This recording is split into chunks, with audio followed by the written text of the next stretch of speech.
Okay, good afternoon, everybody. It's Tuesday, the 11th of July at 4:30, and it's the Norwich City Council Audit Committee meeting. We'll start with the agenda items. Item 1 on the agenda is the appointment of the Vice Chair. Do I have a nomination for the Vice Chair? Yes, Councillor Sands. Councillor Driver. Excellent. And got my name here. Yes, I'll second that. Okay. And are there any other nominations for the Vice Chair position? I see no indication. So are the committee satisfied with that? I see nods in agreement. So Julie Keith Driver is elected as Vice Chair of the committee.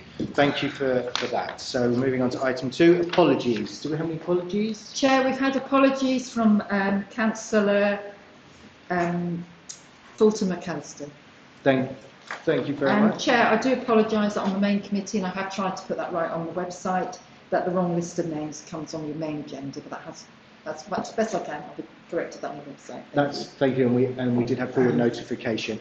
Councillor Sands. I was going to, for the record, I have no doubt that Councillor Fulton McAllister is away on his new parenting duties. Ellen had a new baby, and she is gorgeous. Oh, brilliant. Well, congratulations, I'm sure, from all councillors to them today. That's excellent news. And lovely. And so, moving on from apologies, we'll move on to item 3, which is public... Chair, sorry, apologies. Sure, yep. Councillor Wright is on other council business, and he is going to attend later. That's excellent. The Lord Mayor is a busy person, and we welcome his return to the committee later. So, it's the merry-go-round of counselling for him, as the pictures showed on Saturday. Item 3, public questions and petitions. Have we had any public questions and petitions? No. Excellent. That's wonderful. So, item 4, any declarations of interest from the committee? I see no indication, so we will move on to the next item, which is item 5, the minutes. The minutes have been circulated in advance of the meeting. Councillors are aware of the minutes. Councillors who were on the committee last year, do we feel they are fair and true, accurate representation? Yeah. Excellent. So that we've got agreement to the minutes. So we'll move on to the main items of business today, and we'll start with item 6, which is the annual report on counter-fraud arrangements. Hand over to Leah. Thank you. Thank you, Chair. It's actually quite strange calling it an annual report, because this really is the first annual report, the first report we brought before you. We undertook an audit last year and also done our own assessment against the fighting fraud and corruption locally strategy. And as part of that, it's recognised good practice to give audit committees or their equivalent a report on the activity that we do to manage the risk of fraud in the organisation. I hope the report is reasonably self-explanatory, and obviously being the first report, I very much welcome if the audit committee would like, whether today or outside the meeting or in future reports, to see more specific detail and information included here. And I think it's also worth highlighting that one thing I have had to avoid doing is going too much into where we think the organisation might have specific risks in a public report, because obviously we wouldn't want to put into public where we might have some risk. Albeit I have put an exempt appendix to this report, which is thin on detail, but partly because it gives scope that if the committee does want to deep dive into any particular areas that they think might be risks, it gives us the opportunity to do so in a private session, of course. So if that's the case, obviously we potentially want to move into private session. But I think it does give the audit committee a theme that during the year we have been taking some steps, and I think probably most significant of those is moving the housing service over to ARP for their fraud investigations. That's a really good positive step to give them special focus in that area, as well as highlighting the work that ARP have done, which ultimately is resulting in £300,000 back to the taxpayer through some of the work that they've undertaken. I hope it gives you a good summary, but very much welcome any thoughts. Thank you very much for introducing the report. I'm looking round for councillors, and I have Councillor Kidman, followed by Councillor Osborne.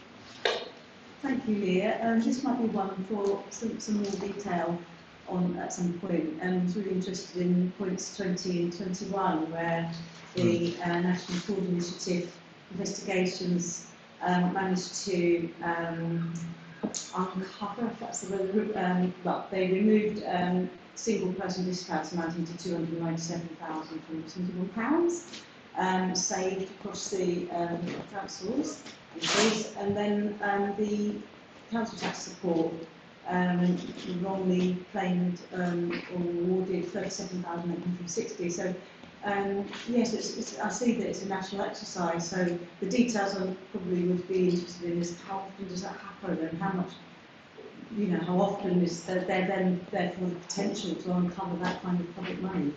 Thanks.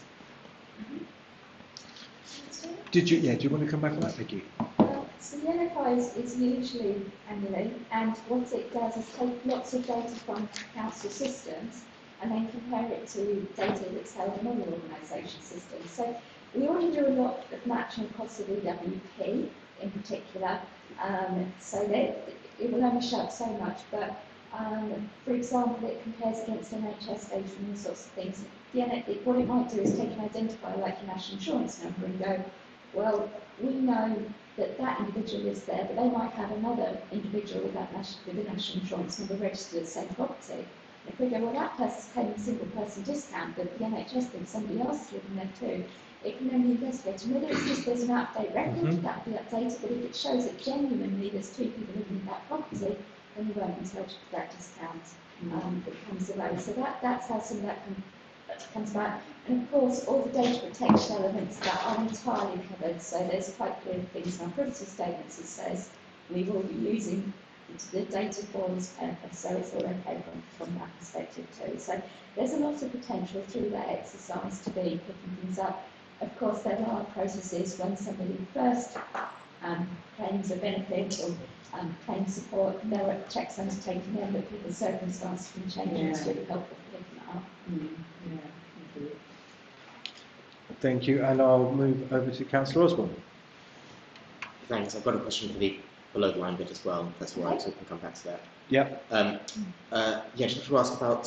Sorry, I'm new to this committee, so forgive me if I'm not seeing this. But contracts and the contracts that the council has. What's the provision for prevention of fraud in those? Because I couldn't see that in this report. So, As in contractors carrying out fraud.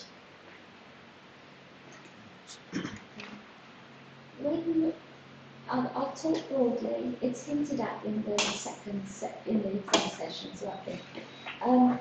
When we enter into a contract with a new supplier, there's various processes we do to try and minimise the risk of fraud. So a very simple step is we are signed up to a service which does a lot of identity and legitimacy checks in that company to make sure it's a genuine company. It highlights any sort of regulatory findings or anything like that against the company, and does a full financial assessment on their robustness.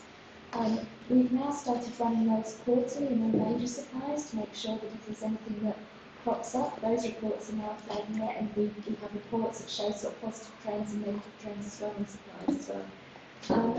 We have benchmarked ourselves during the year against the Department for Levelling Up Housing and Communities checklist of procurement fraud risk. I'm not going to talk in open session about where that might highlight some risk, but I'm happy to do so in private session. There's a lot of areas we are compliant. Okay. Yeah. Is that okay? Yeah, I'd like to hear more about that. Yeah. Last question. Yes, I'll take your second point, and then we will cover that later, and then it'll be Councillor Driver. Just to ask if there's been much COVID grant fraud over the council, because I know that's been a problem across other local authorities. And there's a reference somewhere else in the report, but not actually in this one. That is in there. Yeah, it's somewhere in the papers, but I can't. It's not actually in this report. So I appreciate you need to committee. I think it was September. The committee had a report on COVID and the work that was done around that, and actually being very successful in that area. So you might want to have a look at that before. Yeah. Just to reiterate that there was some frauds, but ultimately the council processed the money well, and we had very low amounts of fraud, and it was a good level of checks and balances. Our staff worked really hard on that, even delivering grants out on Christmas Eve as well. And so we should commend the hard work of our officers on that. But do read that report, and if there are any follow-up questions, feel free to send those in as well, Councillor. Thank you. Councillor Driver, did you have a point? Yeah. I did think that was in there. I just read that somewhere. Have we ever caught anyone with fraud in the last 2 or 3 years? Um, You know, major company you were trying to employ or something? I think paragraph 21 report we're just referring to talks about some of the actual financial recovery we've made from frauds as well. I know the housing service have had a couple of cases, but they've now strengthened their arrangements too. I mean, in terms of staff, we haven't had any. The report refers to the fact we're looking at a couple of potential cases to understand more about those at present and whether anything has occurred. Now, what I was really thinking of was contracts. Have we actually looked at someone and thought, oh no, they're a bit dodgy, we won't employ them, and what have we actually done about that? Have we reported them, or what happened to those people you think could be fraud, don't get the contracts? I can't think of any specific because of fraud. We've sometimes had cases where there's been significant underperformance for whatever reason, or there's been health and safety matters. So underperformance actually sometimes being in framework contracts, and report that to the framework provider, who then issues a card against them, in effect, warning card. If it's if it's like health and safety breaches, which can sometimes relate to fraud, the report to health and safety executive. If it's more specific fraud, then you can report it through what's known as the Action Fraud Helpline, which is the national service, which then looks at how that case is dealt with and refers it back to the police. We've had one or two other instances. I remember one involving a planning application Council Osborne will be very familiar with, that we reported to the police as well.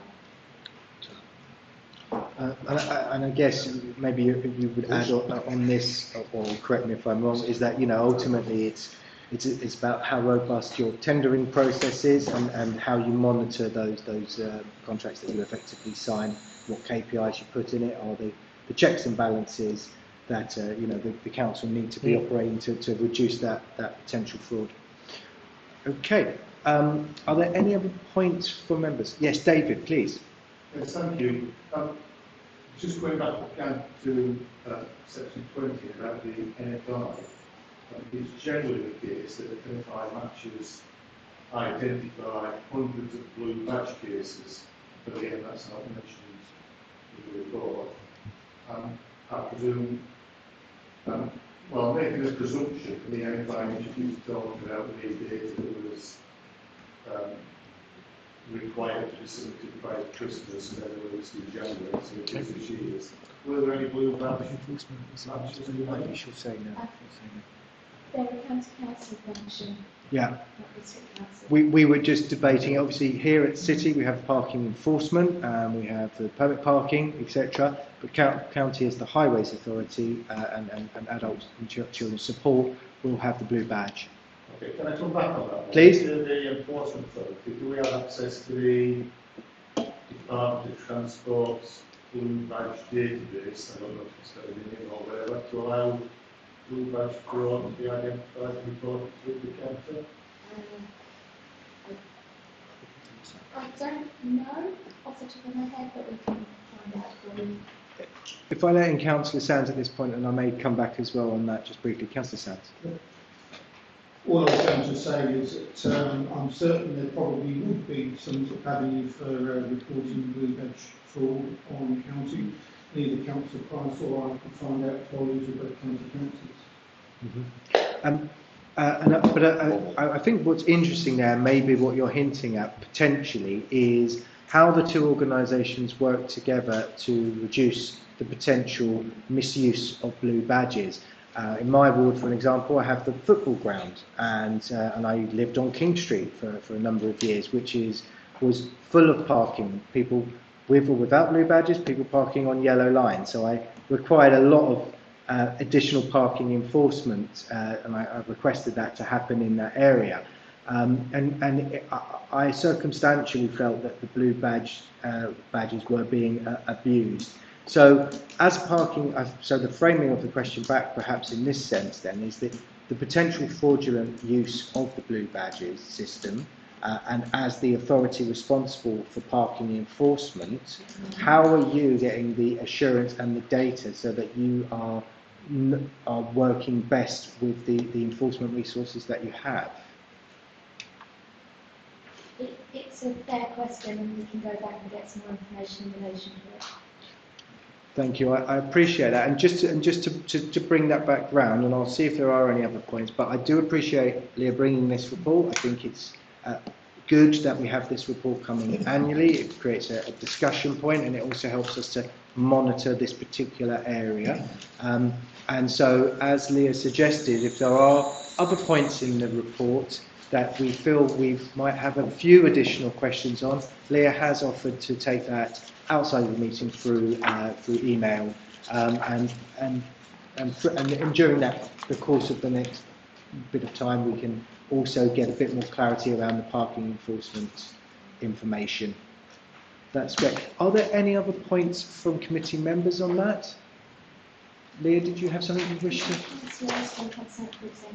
Yeah, I've got something on the exempt. Yeah. Are we going to do that at the end, or do? Rather than tackling people out and then. Yeah. Should we do? When we take the other underlying report, I would suggest we take that bit as well straight after, and then we will go back to an open meeting if it's not at the end. Okay, that's great. Okay, so we officially do we note the report? I believe. Let me just check. Yeah, the audit committee notes the annual report, so we appreciate that you bringing that. So thank you so much. I'll bring that item to a close. So we will now move on to item number 7, which is the internal audit progress update for 22-23. So this is the final quarter of the last cycle.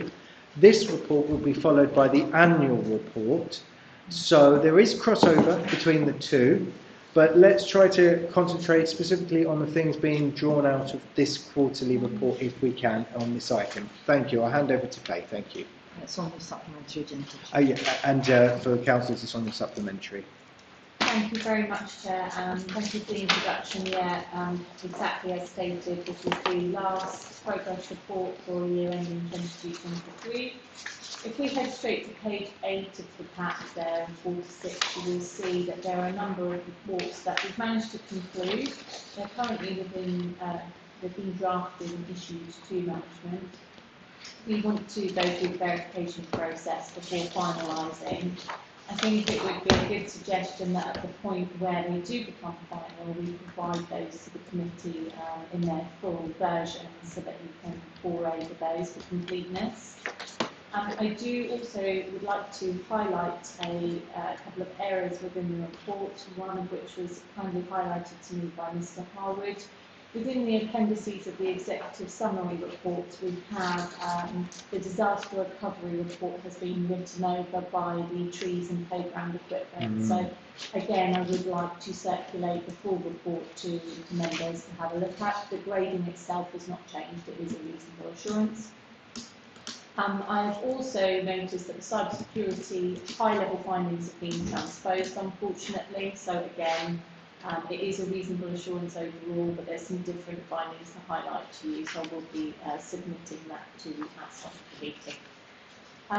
In addition to the progress reports, we've got the follow-up section, which highlights any recommendations that are outstanding at the time of writing the report. And I would like to highlight that a couple of recommendations have since been completed and verified as complete, which is extremely positive.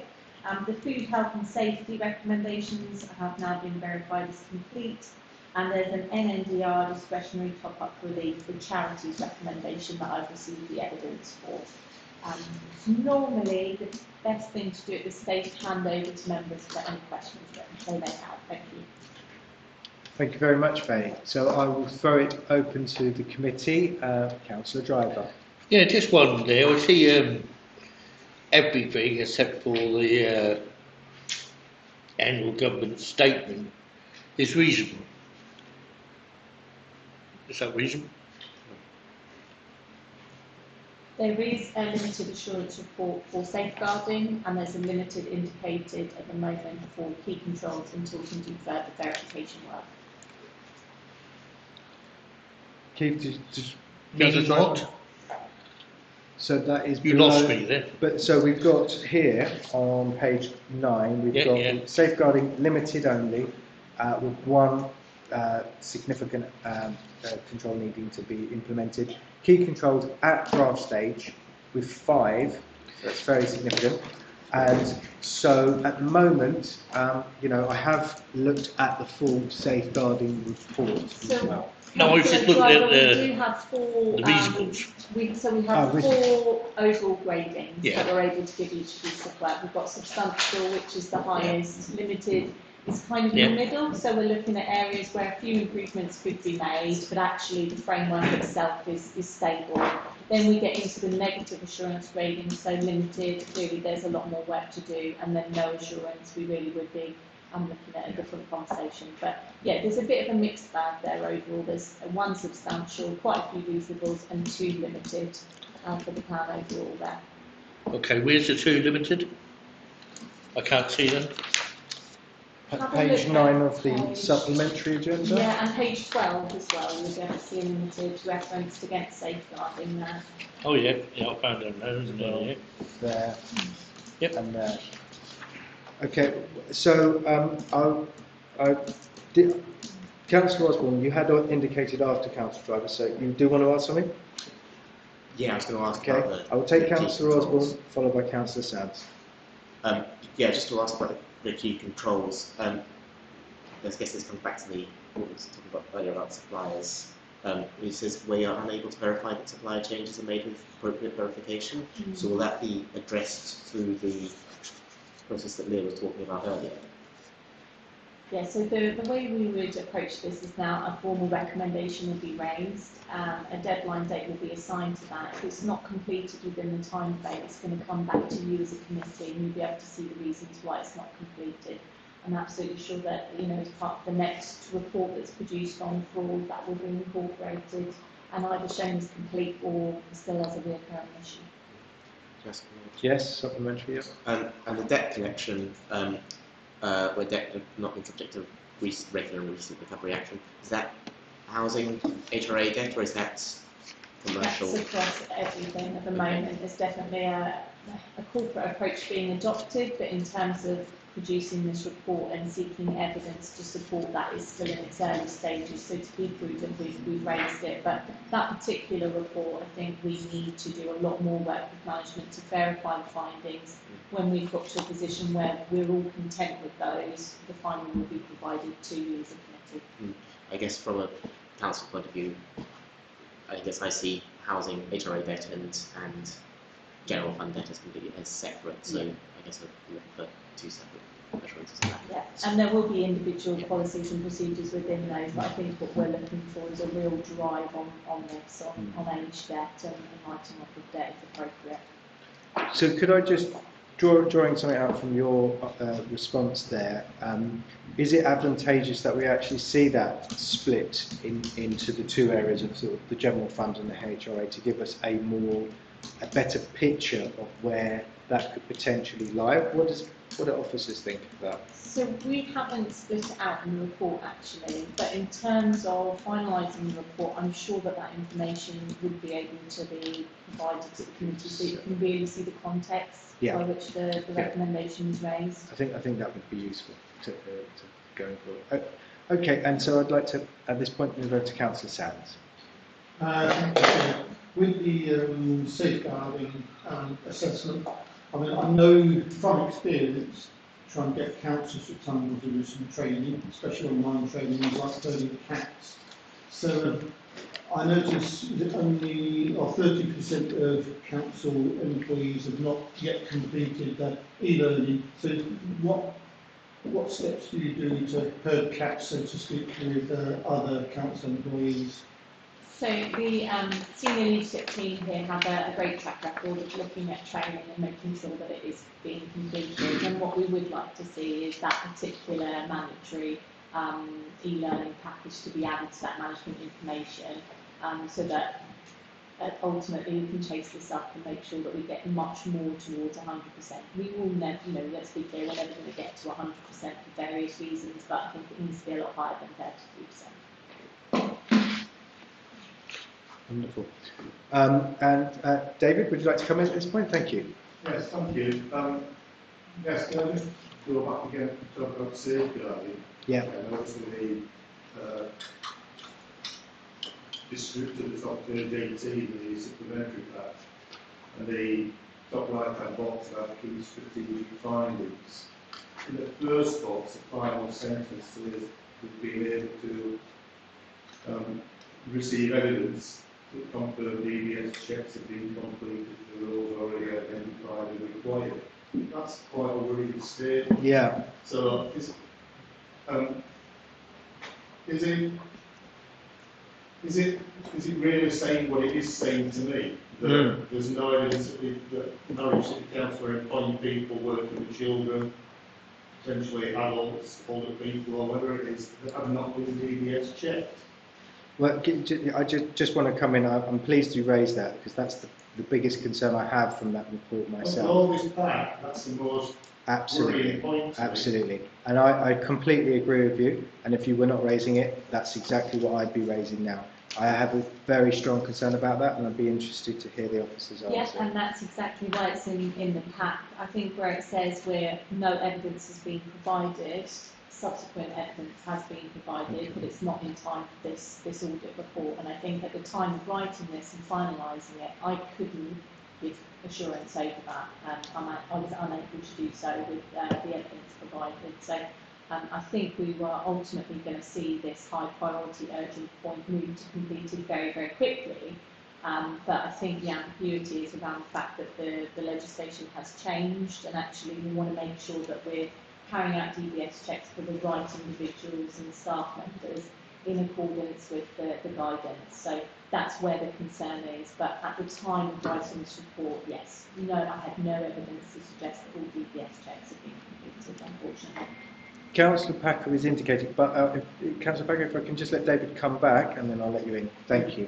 If I can come back, please, Chair, is that I don't want the committee to get into the weeds of this particular item. Yep. I think for the next meeting, can we be provided with specific assurance, maybe over, I don't know, how many posts require DBS check, even the ones that we've actually carried out and those that are overdue. So just some sort of reassurance, please, because if not, I'd see that as something that needs to be plugged in the AGS. Yep, I think that's a fair point you raised. I think it's an excellent suggestion, and as part of finalising the report, in most cases for an area of this grading, we would request evidence, but actually for an urgent priority recommendation, and for this one in particular, I would like to retest it before signing it off as complete. So we'll be looking at a sample across each of the three checks that we have to undertake and actually essentially provide assurance independently that they have been carried out. Thank you. And that will be brought back to the committee. Excellent. And literally a breakdown of which staff, so that policy is clearly in place. We see it's and operating, that's so we exactly get the that development assurance. that we really want to see, that it's really clear who has what check and why. I think is going to be really, really quite good for this one. Thank you. Councillor Packer. Thank you, Chair. I think I was just going to say, based upon this committee not meeting as regularly as others, like scrutiny, for example, whether the time frame can be brought forward so it's not for the next meeting, but we get a written update before then. So my concern would be if we wait too long, there could be major issues from it. Thank you. We've got 31st of July as a deadline on this one, so we could circulate something, and due to the sensitive nature of it, actually offline it may be quite, there's an advantage there to actually provide you with an email update on things, so I think we could have that assurance before the next meeting. That's a sound suggestion, Councillor Packer. And can you, just for the benefit of the committee and residents at home, confirm how this is also being reported back to management, and how management are getting oversight and when they expect to have oversight, please? Thank you. Yes, so CLT, SLT receive regular updates on our work and any recommendations that are outstanding. So 31st of July, obviously, if that isn't completed by that point, then regular updates will be taken to that forum and it will be escalated as appropriate. I have no doubt of that. Thank you. I'll let Leah in who wants to add on that, and then I'll take Councillor Osborne, followed by Councillor Kipling. I was going to add to that, we have weekly meetings of senior officers. Our meeting on the 26th of July has got DBS down on the agenda, and certainly I'm sure myself and Section 151 officer will be making sure that the audit recommendations update is covered, because this is a significant issue. Thank you. Councillor Osborne? Thanks. Yeah, just want to ask about the markets. Can I just we'll hold there just for a second. Is your point on the safeguarding, Councillor Kidman? It's on kind of it's about the e-learning, just saying that's what Okay, is it all right if I just let Councillor Kidman in first? Councillor Kidman, thank you. Yeah, coming back on to Councillor Sam's point about the e-learning, I was just wondering, obviously, I do appreciate it, it's difficult to get it all done, but, you know, and 33% is very low. I'm just wondering what sort of methodology, you know, you know the word. What is the Methodology. That's the word, yeah, thank you, Councillor Sam. How do the managers get the people that need to do the e-learning to actually do it? I have to do e-learning in my job, and it's mandatory, and it's kind of a case of our manager being on our backs and breathing down our necks, shoving laptops at us, and she's got a list, and she's pretty dogged about it. So it all gets done, smaller team, but it's the mandatory aspect of it. It has to be done. So what are the managers doing to make sure that actually it does get done? Thank you. Yeah, and how is that actually monitored? Yeah. So from the audit report itself, you'll see that we're able to give a percentage. So the system has capabilities built in within it to tell us where we are in terms of compliance with mandatory training. And it's that report that can then be provided for SLT to then chase their respective areas to make sure that the training is completed.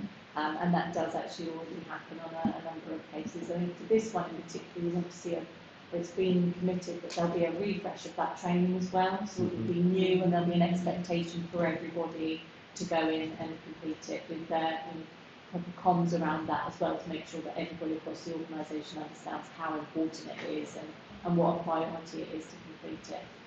We'll come back and revisit this, and obviously if we're still not seeing the numbers increasing, then it may be worth suggesting that it's tied into the performance review process.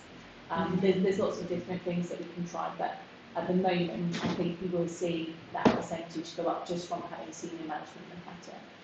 Thank you. Thank you. I know that Councillor Osborne wants to come in on markets, but I would like to just make a small point on the safeguarding. We've discussed around this and discussed that we need to have better compliance, and we've discussed the fact that we've obviously found a gap, and that gap is largely being attributed to a change in national policy. The question I suppose to ask is because there are no historical issues around safeguarding, particularly around children, and more of that comes to light. Now, I'm sure that Norwich has absolute stand-up people working and operating for it, but any organisation can be infiltrated. What is when discovering that such a gap exists, what historical searching have we done to identify how compliant we have been around DBS checks in the past? And if that hasn't happened, I suggest that does.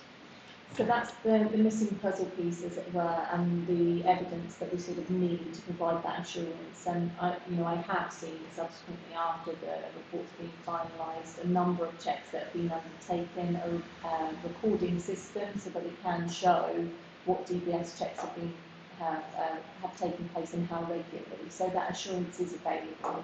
I think the next step is understanding whether they need to be refreshed, whether they need to be changed in accordance with the legislation, and across the whole council, which roles require which check and why. Why if a certain person is going into somebody's home, at what level do we need to check them and make sure that that's compliant with the legislation. If you're not compliant with the legislation and you carry out a check unnecessarily, there is ramifications to that. So just having a clear policy, I think, is really going to help. But that's the missing puzzle piece at the moment. We know that DBS checks have taken place for staff, but just providing that assurance that they're all up to date is the next step in terms of providing the evidence. I appreciate the answer. I think the question is not just that we have assurance that DBS checks have taken place. I'm saying, are we identifying areas where DBS should have been in place and hasn't been in place? Not necessarily in terms of getting down in the weeds of it, because that's not the place for this committee, but we need an assurance that that particular element is going to be looked at, not necessarily by internal audit, but perhaps it's a recommendation at the final report that the council establishes its liability. I don't have that assurance for you at this stage. I think it's definitely worth looking into that area in more detail, providing the independent assurance from us. But Yes. yeah, exactly as you suggest, making sure that going forward the status quo is maintained and that you can demonstrate that whenever asked, that your DBS checks are up to date. Okay, well, I'll leave that for the thoughts of all the committee members and the Cabinet as to whether or not they wish to establish if there has been liabilities in the past. Okay, thank you, and we'll move on to the never. Is it safeguarding? Is it safeguarding? No. Yeah. So, okay, Councillor Osborne's point on market, and then back over to Councillor Sands. Thanks. Yeah, I just looking at the key strategic findings for the market fund. Obviously, there's not a written procedure for debt recovery. There's also talks about the budget for planned maintenance for the market. As I'm sure Councillor Packer will be aware from his time as Cabinet member, there's been an ongoing sort of talk of repairs to the market and maintenance and sort of a revamp of the market. And for whatever reason that hasn't happened. And obviously don't want to get into the weeds in this committee, but I guess the question is about the assurance on the capacity within the council for delivering the things that are in this, because a lot has been talked about in the market has not really happened. Okay, that's a good question. Yes, thank you. And I think that particular recommendation is going to help in that area. So actually understanding what improvements are required and putting a plan in place that can then be costed and then we can track against that is really what we're suggesting here to try and improve the situation. Can I just ask a follow-up? Yes. In terms of looking at the capacity within the council to make it happen, does internal audit, does internal audit look at the sort of the various levels of the council for delivering that, so sort of the officer level and manager level and CLT? I think this particular report is very strategic in nature. If we were to revisit the recommendation, I suspect we would ask for a bit of assurance that the programme had been put together and that it was being tracked and monitored, which I'm sure it will be. In terms of tracking each project and each improvement, unless asked to go into that level of detail, we probably wouldn't due to resources. But management are producing management information to provide assurance over that would be available to officers if they needed to see it. Thank you. Councillor Sands. Thank you, Chair. This is on key controls and assurance. I remember we discussed ages ago, I can't remember which order, about the segregation of people raising a purchase order and people accruing a purchase order. I know that's been well and truly separated now and that is ongoing. But in the top half, where it talks about suppliers and tenants, so it seems to me there are two sides there. One is the suppliers of goods and services and the clarification there. And the second side, of course, is when we have tenants who get themselves in financial difficulty and huge backlogs of debt that I'm doing sometimes we write off. So can you elaborate a little bit more on that one, please? This report just is on accounts payable. We do a separate piece of work on housing next that would look at the housing element of it. And that particular point is about ensuring that if we receive an invoice and it's stated that the bank details, for example, have changed, we need to, as a council, be able to evidence that independent check has taken place. Unfortunately, there is a tendency to commit fraud in that area. And the details are changed without the verification happening, and then the payment is then diverted to the fraudster. So that is what that particular recommendation is talking about. We are confident that the checks are happening, but in terms of evidencing them, that's the bit that we're missing at the moment. And I think the new system implementation that's coming in is going to allow for more adequate reporting around that, so it's going to strengthen that control. But in the meantime, I think we would like to recommend that there is some kind of mechanism for verifying that if you do send an invoice in with a change of bank details or email address, that's appropriately verified. Thank you. That covers Councillor Sands' points on the key controls and assurance. I just want to pick up on that one briefly. Obviously, it's got a limited assurance, so that is obviously disappointing, but good to identify. It was interesting, you know, but I think the sort of final one says several further reconciliations across finance lacked evidence of being independently prepared and reviewed. So, to me, that says again that there's not a checks and balance properly in place there. So, can you give us some assurance around what that was and how we're mitigating that? Thank you. Yeah, of course. So our key controls framework is very prescriptive around reconciliations. We look to see that not only they've been prepared, but if somebody is able to evidence that an independent person has signed it off. And I think, you know, we're definitely not saying here that reconciliations haven't been prepared. Yeah. But in terms of an audit trail and demonstrating that there's no errors in it and that it's been signed off, that's the bit that's missing. So Absolutely. we And raise that. it also makes accountability for individuals in their function as well, which is important as an organisation. Just to say, I look forward to receiving the full report once it has been agreed. It is concerning to see that there are 5 urgent areas, but it shows the good work of internal audit to be looking at that this year and helping to identify those. Any other points on the key controls? David? Yes, thank you. Again, just going back to the point Councillor Osborne made earlier about the verification of supply changes. Can I ask, is that a manual process or is it done electronically? I think I'll pass to Gareth, but I can answer, but I think he's, keen to provide a response to that one. Simply put, it is actually done on a system, and there is the actual make records. The problem is, the by itself has no audit functionality, so you can't actually validate what has actually happened. So when they go to review it, they can't demonstrate it. So the evidence is actually basically kept, it is recorded, and you can actually check basically after the fact it's happened. It's very difficult. You can't go back to the front customer years. Thank you. Can I come back on that then? So in that case, then, presumably the check of supplier changes is quite a manual process, and going back, I presume, to the fact that somebody was over and said, hey, check the supplier, your details check. Can I suggest, as an efficiency theory, that we look at automating that? I mean, there are companies out there, credit checking companies, that will allow you to put details in, like you're going to be paying the supplier through the online banking, to verify the details, that are held by the bank, that sort of thing. So, again, you don't need to reply on saying there are alternatives to the paper that are probably more efficient, could potentially be introduced. There will be a cost to it. There needs to be balance, but there are alternatives.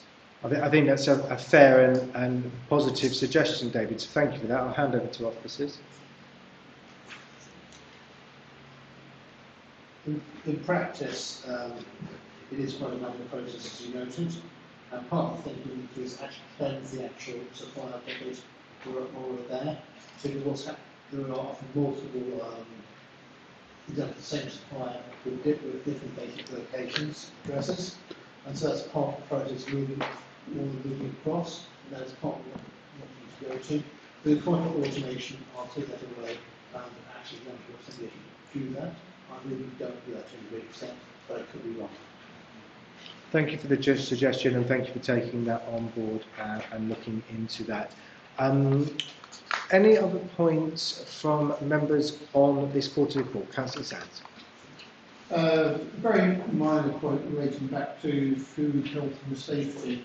We're very, very proud of our market. We've got a lot of food stalls there, but the cleaning of the roof above food stores in particular, how up to date is that? It's of course pigeon teeth and all sorts of stuff that have the potential to contaminate food with no fault of the stallholders themselves. So is the cleaning of the market roofs being kept up to date and in hand?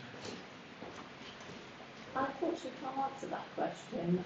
We can say through the audit report that we need appropriate confirmation from the storeholders that health and safety is being thought about, but with specific reference to that, I'm not actually sure, but I'm happy to take that up. Okay. And Councillor Osborne, being councillor for the market and a big champion of the market, has something to say to you on it, Councillor Sands. That is something that's been requested by the market traders for the market strategy, which is one of the things that's not yet been published or delivered. So that's the reason for my question in there. Yeah. I mean, the reason I asked it was when I was on cabinet market with my portfolio, we had a change of cleaners there, and I think Hannah's took it over. But I believe it's City Council now doing it, I'm not too sure. But I do know that from speaking to various people in the markets, they are always concerned about the cleanliness of the roof spaces. Yeah. Councillor Osborne, quickly on that? Yeah, I guess the reason for my questioning there is getting that strategy delivered and there's a process for writing it, consulting with the market traders, and then making it happen. Thank you for that. I'm going to make one more point on this item, okay, and I'll see if there's any other points. We're then going to take the annual report. I want to keep those two together. I know that other officers are joining us now for a below-the-line item, but I would like to see Councillor Wright in attendance, so that will be at least 15 minutes from now before we get to that report, if anyone wants to reassign their time now. The point I would just like to raise, it is actually around the air quality. Air quality is a massive health issue. It's got nothing to do with any political persuasion. It affects everybody. Air quality is a serious matter. It needs tackling. Can the officer explain to me why the scoping of this report is to look at whether or not we are complying with the NAQS and the LAQM standards, and why we are not looking more generally at identifying air quality weaknesses, poor air quality in the city, and what the council is doing about that from a health aspect. So what was the rationale behind the scoping for the project? And I think it's worth having on record that I don't think the scoping gives a true reflection of understanding this health epidemic that's actually happening here in Norwich and around the country. Thank you. I think it's definitely worth having a further conversation about what you perhaps would have looked at. I think when we scoped it out, we were very satisfied that we were following what we would consider to be a good audit process. So happy to take your comments on board about what you would have looked at there. Thank you. No problem. We can pick that up offline. Councillor Osborne, quick point on that, and then we'll call this to a close. Yeah, I guess there's I wonder if it's, I don't know what the best process is, but there's that WHO guidelines on air quality, and it's also about the sort of positioning of the monitors and variable air quality. So there'll be sources, sort of peak sources at particular times of day, and different sources at different places, if that makes sense. So I guess that I would be looking for something that covers all of those, as well as also vulnerability. So if you're, if it's near schools, for example, it's particularly affecting vulnerable people. So.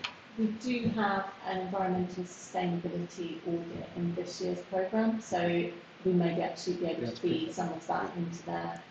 So yeah, it's worth catching up on it. Thank you. No, that's great. And just the tiniest point, we talk about the scoping. How can members of the committee help the scoping process of the audit work? Thank you. Normally they don't want to, Chair, but it's this is Norwich, we do different here. It's clear that there's some expertise in the room, and actually I think we're doing an audit of that area. It makes a lot of sense to run it by you for your comments and feedback. So certainly for the next one, I'm taking that on board and we need to factor your thoughts into that. Thank you for that. And so, if there are no more comments on the final quarter report, we'll close that, and we will thank officers for that. It is a shame that there was a misprint, but the committee will look forward to receiving the correct full print in due course. I have just looked to confirm exactly the purpose of the report. Review the work performed. We have done the reviewing, and so I think we can safely close that item. So thank you, and we will move on to item 8, which is the Internal Audit Annual Report for the opinion 22-23. Is this urgent? Just a question on that. Okay. Councillor Osborne has got dibs on the first question. Over to Faye. Thank you. Thank you, Chair. This report is full of some quite lengthy descriptions about why we do things, and actually I think it's worth just getting to the key points here. You've seen the last progress report, and you've seen some of the results coming out of that. This report is meant to summarise all of the work for 22-23 and give an indication on the governance, risk management and control framework. So on the opinion itself at 2.2, you can see the thought process that we've gone through in terms of understanding at what level we can give assurance over that framework. And I'm pleased to say that overall we can give a reasonable grading on governance, risk management, control in all City Council. There are, as we've heard, a couple of areas that require some further action, one around safeguarding and some key controls points as well for finalisation. So it's our recommendation that if there's anything outstanding at the time that we come to finalise the reports, those are then referenced within the annual governance statement. So now that we've produced this report, we can then pass that on to Leah for consideration and adding that to it. As part of this work, I've also gone into a bit more detail about our advisory work as well. So this work won't attract a grading overall, but it gives suggested action points for taking it forward, and if there are any significant concerns, we would then profile an assurance report in next year's programme. So quite happily there isn't a huge amount of recommendations and action points raised out of those 3 that I've referenced at page 35 at the top there. This report also talks a little bit more about our performance as a service. So this is the first year that we've carried out the internal audit service for you, Eastern Internal Audit Services, and the first time that we've used TIA for completion of the full plan. We provided our key performance indicators at 5.2. So you can see there that there's definitely room for improvement around timeliness, and we've known that throughout the year when we've had these discussions that actually we're normally a bit behind what we need to deliver in quarter. So we're going to be working very hard on that for the year ahead, and hopefully in year 2 and onwards we should start to see a big improvement there. But yes, in terms of average scores received from our auditees, in terms of the quality of our work, those have come back positive, so that gives me comfort. And with a few points obviously to address, but that's the whole point of the questionnaire process. I've also provided on Appendix 4 the summary of the external quality assessment work that we did, and that as a committee gives you assurance that our service is being delivered in conformance with the standards. So that when we're making these opinions and we're giving you the work, you can place reliance on that, that it's being done through a structured process. And there was a couple of points for us to address there, but on the whole, that was a very good result for the consortium. So there's a lot of detail there, and I'm sure there'll be questions, but I'll hand over to you now for those. Thank you. Thank you, Faye. Thank you for the report. So just to pick up on some of your points, yes, the outstanding recommendations, we can see we've got the draft annual governance statement coming up. We can see that a lot of those are included in that, and obviously that will be revised right up until point of publish in terms of those being signed off. I have received a report today which has given more indications of some of those outstanding requirements in progress or developed, or reasons why some of those have been held up. But I would encourage the committee to raise any of those. The committee, is not impressed when there are long-standing, outstanding agreements that are in place that simply haven't been implemented. we do understand there are mitigation, there are reasons for that at times. Yeah, and generally speaking, I don't mind saying I was concerned whether or not you would be able to deliver enough of the plan after effectively losing Q1. Or, yeah, and we have had to postpone things, and some of those things were rightly postponed for logical reasons. Perhaps one or two could perhaps have been picked up this year. So we've not done as much as I hoped, but at the end of the day, you have to give your assurance opinion for the year. So you need to have covered enough to arrive at that, and that's the assurance that this committee seeks. So with that said, and with the annual government statement to come, I'll take questions and start with Councillor Osborne. Thank you. Thanks. A quick question. Page 36 of the supplementary agenda, the outstanding urgent and important priority on NCSL, the health and safety report.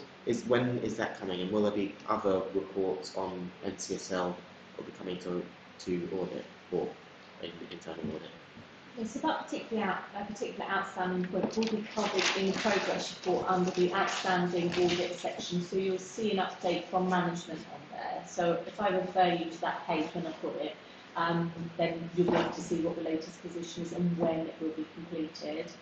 In terms of NCSL and the rest of the programme, we do have a number of audits profiled in this year's plan for that area. So those assurances are currently due for Q3, so you'll be receiving the results for that as a committee later in the year. Just before I let you back in, I think that's good that we make that clear that there is ongoing audit work around NCSL. This committee has always been minded to work and monitor closely its wholly owned companies because it is an additional risk. We see that risk. It's picked up by external audit as well.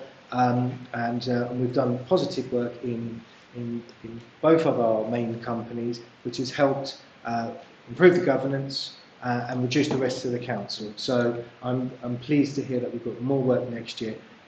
A follow-up question from Councillor Osborne. Yeah, no, I want to ask some questions on governance of NCSL when we get to the annual government statement, if that's okay. Probably wait. Yes, if you feel that it's applicable to the statement, yeah, rather than the annual report, we'll take that there. Yes.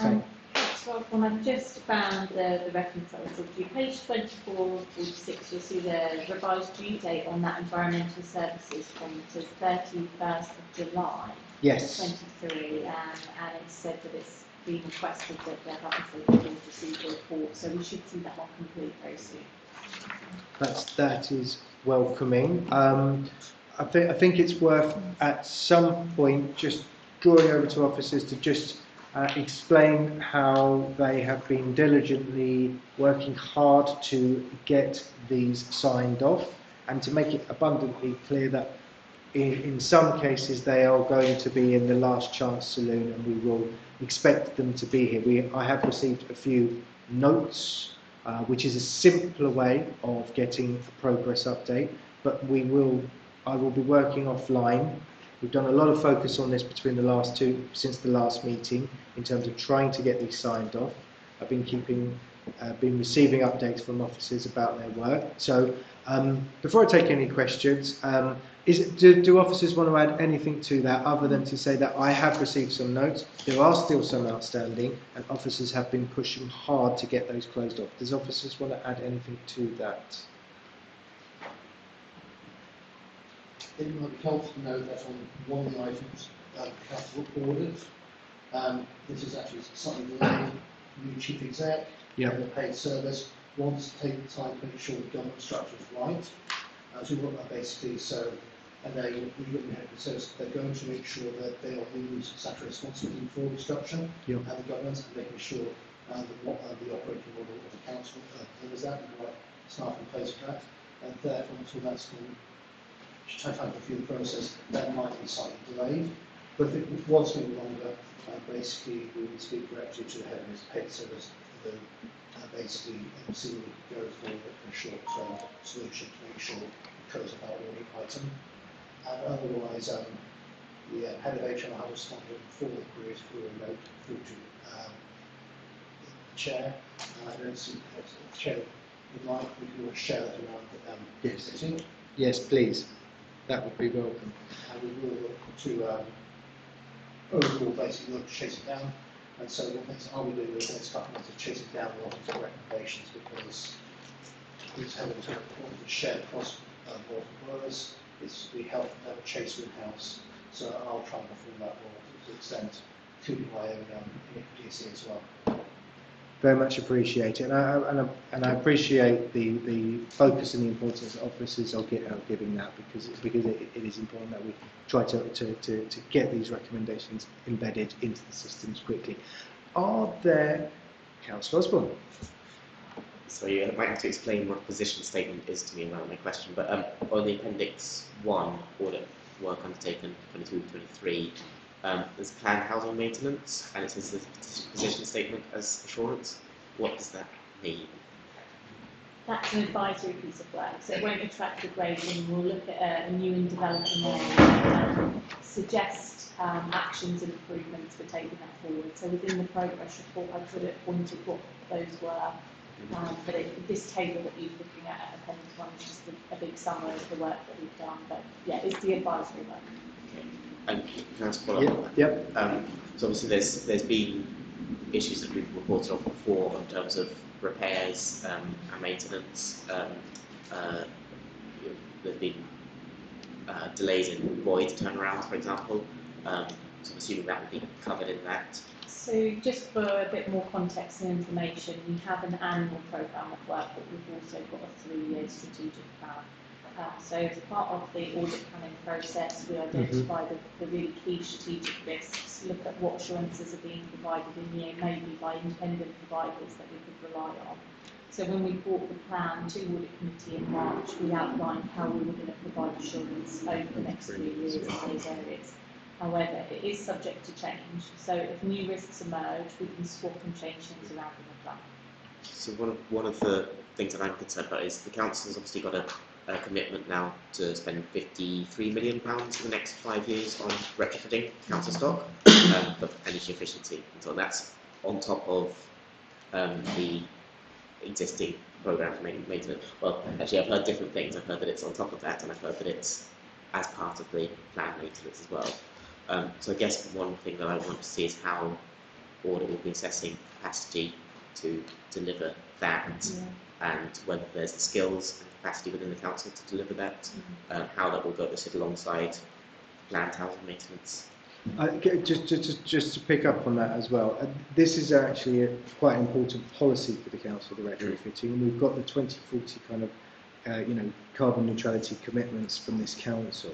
So I think that's quite a legitimate point. When the council has decided to take on this additional spend resource, and it sets a time frame, there is a risk liability that we're not going to deliver.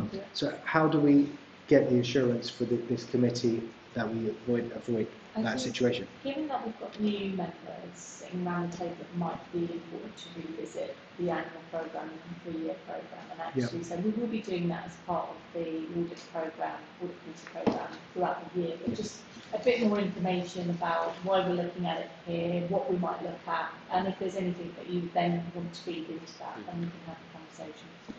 Well, just to say, I think that's a very positive suggestion, particularly because we've got new members and because things are emerging. Maybe we should do that as a course at halfway through the cycle of that particular plan. I'll take Leah's point and then I'll let you back in, Councillor Osborne, briefly. Yeah. I'm also conscious, Councillor Osborne's referring essentially to the HRA capital programme and how we manage that. So that was the audit team undertook an audit towards right at the end of last year's programme, so it's probably about a year ago. We were hearing some findings that, which did raise concerns about that area, and as Gareth's just referring to, we're looking at how we implement some of those at the moment. So it is an area where audit departments, they do have some concerns, but we're working on it and developing. Councillor. Obviously there's the concerns that were raised a year ago, but since then, so in December last year, Cabinet approved this extra 53 million.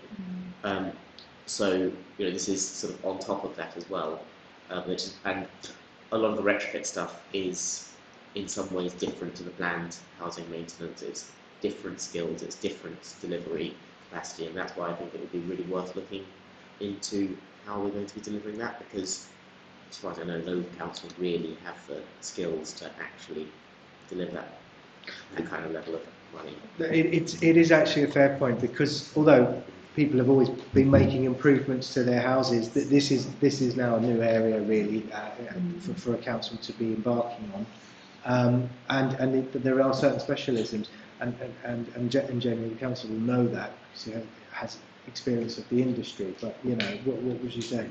There's a separate line in the plan entirely for that area, so yes, it does form part of the plan maintenance programme, but we would look at a different set of controls. I think retrofit coordinators are hard to come by over here, so there's different risks there. So but we have got it as a separate item. So when will we hear this? So when you want to know when? Yeah.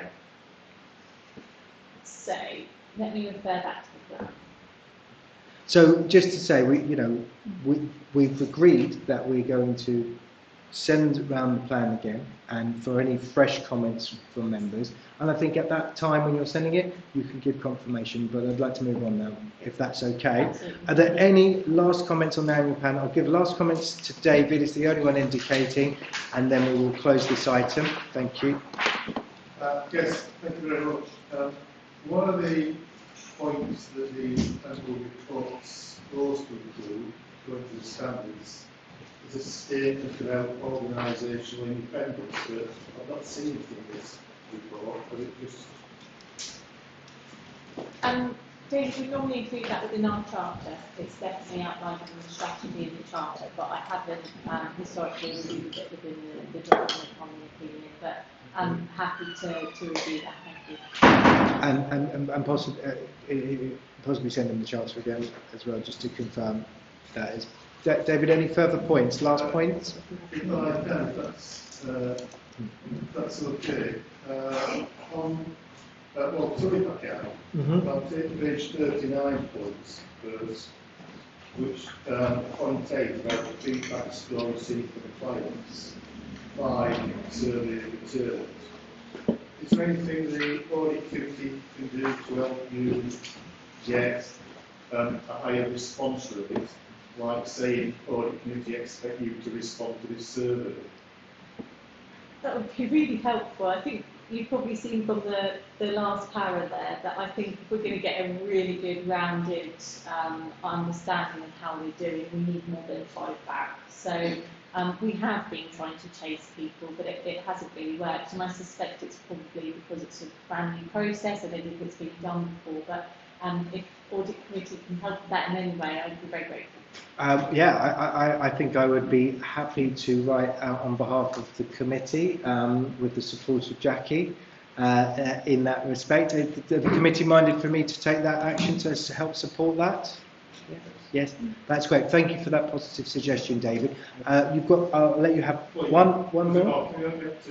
Very quick. Just on that same point about the feedback score received. Obviously, we don't know what the question is, but does the question ask about, or maybe it should it be asking about what value managers have received from the service and whether the reactions are improving the internal control environment? You don't need to answer that because I don't know what the question is. I can, and it's a series of questions that we ask. There's quite a few questions on the questionnaire which management will be able to support beyond that. It's not hugely lengthy, but it is there in any doubt. I'm happy to provide you with a copy of the questions we asked, David, if that's just to give a bit more insight. I can certainly thank you. Thank you. And the last point on appendix 3, page 14 and 15, where it talks about school limitations, and I can't find anything in 2.2 and 3.5.3 doesn't exist. Yes, the chair's pointed this out to me as well. Well spotted, David. That is an error. It's from last year. If you remember, we raised some limitations about COVID, and they're no longer applicable. Thank you. Thank you for the points, David. And a quick one from Councillor Kidd. And Yeah, we, just a point relating to relationship between the audit committee and scrutiny committee. So an earlier point raised by Councillor Osborne was about specifically delivery of something that would be in a plan in the 2040 vision. And is that something that would be looked at in scrutiny rather than audit? I defer to Leah, but it does sound much more like a scrutiny function. Yes, absolutely. Scrutiny could look at items such as, okay, we've got a strategy, it's been agreed, is it delivering the outcomes that it should be delivering, and getting assurance that that can be scrutiny. did you want to come back on that? Yeah. As a member of the scrutiny who probably set your work programme already for the year, haven't you? Yeah, you can adapt the work programme, but obviously I've not done audit before, but in the training we had last week, talked about the processes and the assurances. So I guess on that particular point about the retrofitting, I guess I've been looking at the processes that we have in place to make sure that is happening. And so, how do we know that the delivery capacity that we've got is going to be sufficient?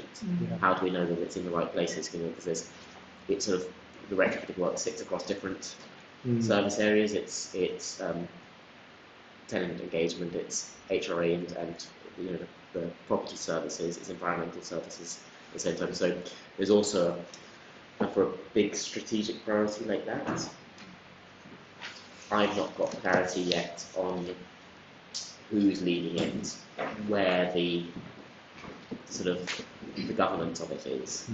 So I guess that it is a governance question. That would be a scoping matter for the audit. So I'm hearing your concerns, make a note of it, and then we need to sort of think about building it into scope. Because ultimately there's a reputational risk and a risk in delivering the policy as well.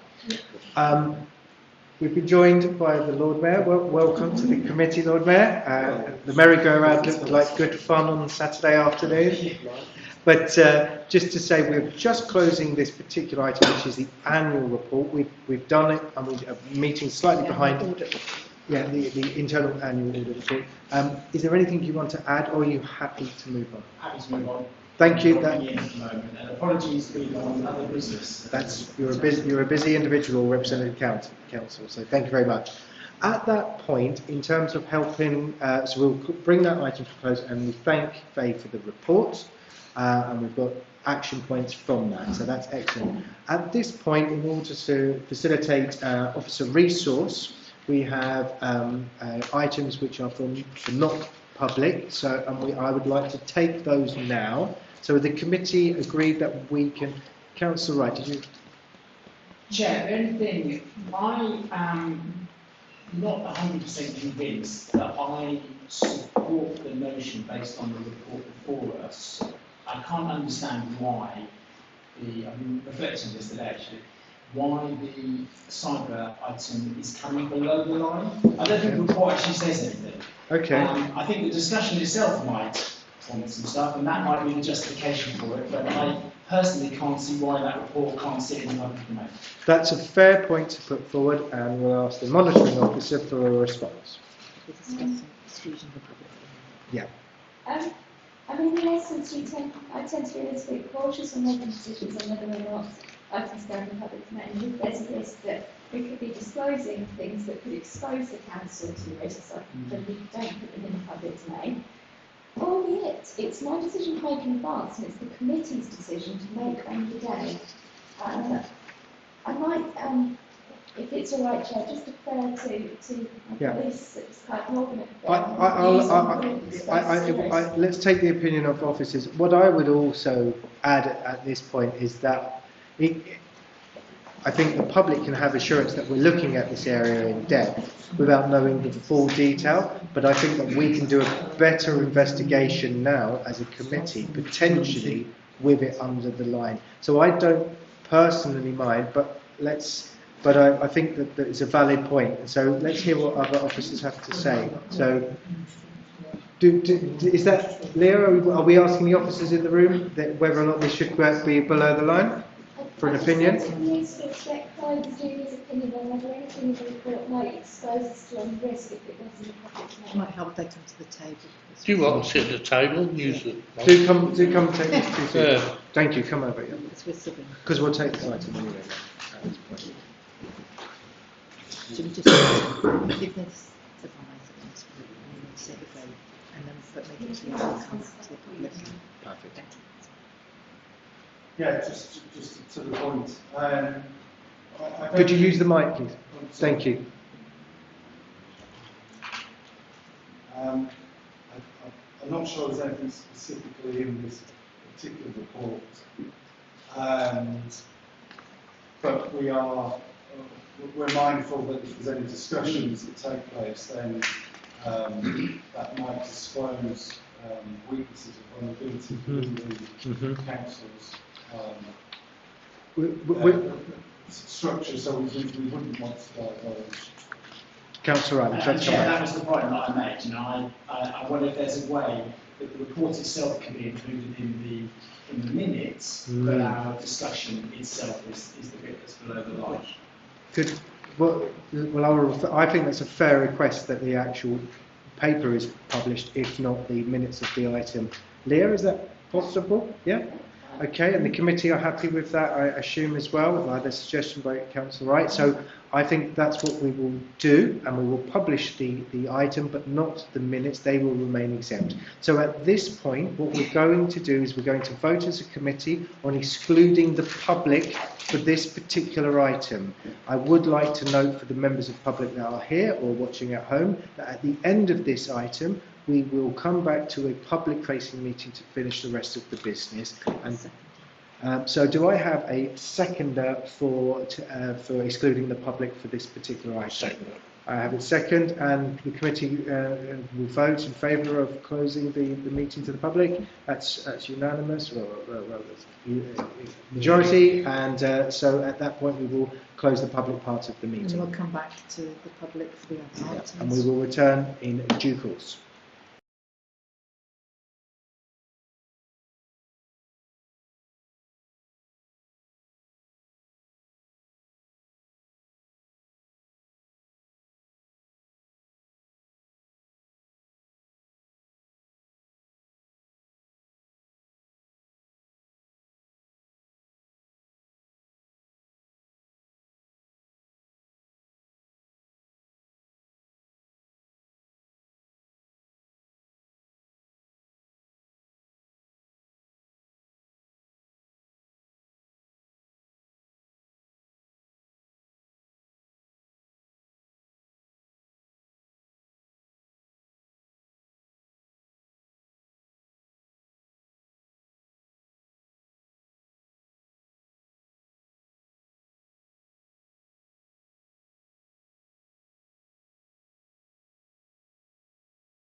Okay. Thank you, everybody. The meeting is now resumed back into the public function of the meeting, and we'll return to the agenda items. The next agenda item is the item 9, which is the draft annual governance statement. Just to say, also, the following item is item 10, which is the draft statement of accounts. Now, we are having these today, and we're going to do a longer session on the draft statement of accounts at our next meeting. Both are published on our website. Both will be published on our website and available for viewing by the public. So this is a bigger opportunity for us to look at the good work that Leah has done around the annual governance statement. And Councillor Sands, is that a question to the item or just a? It is actually. It is. No, go. I pre-prepared 2 pages of questions, which I forwarded to you and to that's right. To Jackie. I'm happy for those to simply be tabled and answered by officers at some other stage. If some sort of response can be sent around to members of the committee, that would save a whole bunch of time. That's brilliant, and that's absolutely great. And Jackie, did you know? I think that'd be a lot of officer time for those some of the questions. We did have a bit of yeah. Can you forward them on to? Can you forward them on to Leah? Yeah. Leah's got them. Leah, does that sound like an acceptable approach for you? Are there any that you want to address directly now in the meeting to save resource? Chair, if I may, I think I'm conscious that this item we could spend quite a lot of time going through in detail. Councillor Sands with your points. I've also had some points come raised by David in advance as well. Yes. And what I was going to propose with your permission is that I'm very happy in this meeting to have any really significant points members see. But other than that, if members could, as Councillor Sands have done, contact me with any questions, points, details they've got, I can have a look, update the document, answer all the questions, and then come back to the next committee with the document refreshed and updated for all those points, and we can have potentially more comprehensive debate that day and anything else that's outstanding. I think that's a highly reasonable way to proceed, and I appreciate the officer's gesture in that respect, and it seems to have, and that's excellent. What I would say is that there is still an opportunity to discuss. I know that Councillor Osborne has a range of questions. What I would suggest, Councillor Osborne, is to send in the majority or the bulk of those in the process that's been suggested. So what I'm prepared to do now is I'm prepared to take one urgent question from each member, and Councillor Osborne's indicated first, so I'm going to take Councillor Osborne, followed by David. Any other members that have a single and pressing point will take, otherwise we will proceed to pick this up at the next meeting. So, Councillor Osborne. Okay. Thank you. Yeah, on page 39, oversight of councils, companies, the third paragraph in that section details that NCSL experienced challenges in delivering service improvement, has been and will continue to be closely monitored by the council's shareholder panel.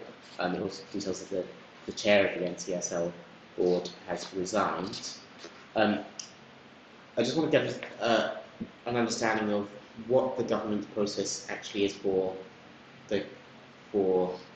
You know, so there's the shareholder panel. At what point does that come back? Do decisions made by the shareholder panel come back to council?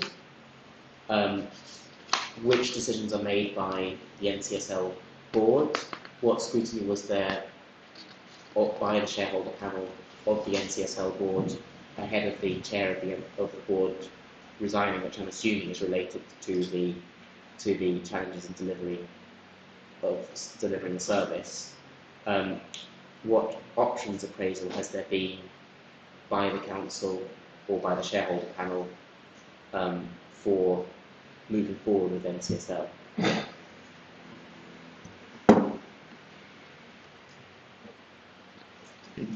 Okay, that was a fairly hefty question. Leah, how do you interpret that? And I think I talked earlier about any significant issues there, and I do appreciate governance of NCSL and other company land hands is a significant issue members may want to touch on. Councillor Osborne and other councillors will be aware that there is an exempt paper going to Cabinet tomorrow which touches on some of this as well, and so there's bits I can't really delve into in a public session. What I can say in general is that the council does have governance arrangements in place over its companies, they are reasonably well established, and there's nothing in them which is particularly unusual in the way that councils do govern their companies. So the shareholder panel receives regular reports on the company's performance, financial performance and non-financial performance. It will make suggestions and recommendations on how they feel that can be improved. The panel includes members of Cabinet with responsibility for those services, as well as the leader, deputy leader and the leader of the opposition. They don't make many recommendations in their own right. In theory, NCS as a board and as an independent company are empowered to be able to deliver the services for which they are responsible. Those services are outlined in contracts, and our internal audit service will then give us assurance over how well those contracts are being managed as they have done regarding running services in place, their respective plans and responsive maintenance as well. You will also, as council, see information coming through quarterly performance reports to Cabinet where it's relevant to NCS. So, for example, we mentioned earlier briefly, we touched on things like forward turnarounds and that's reports in quarterly reports.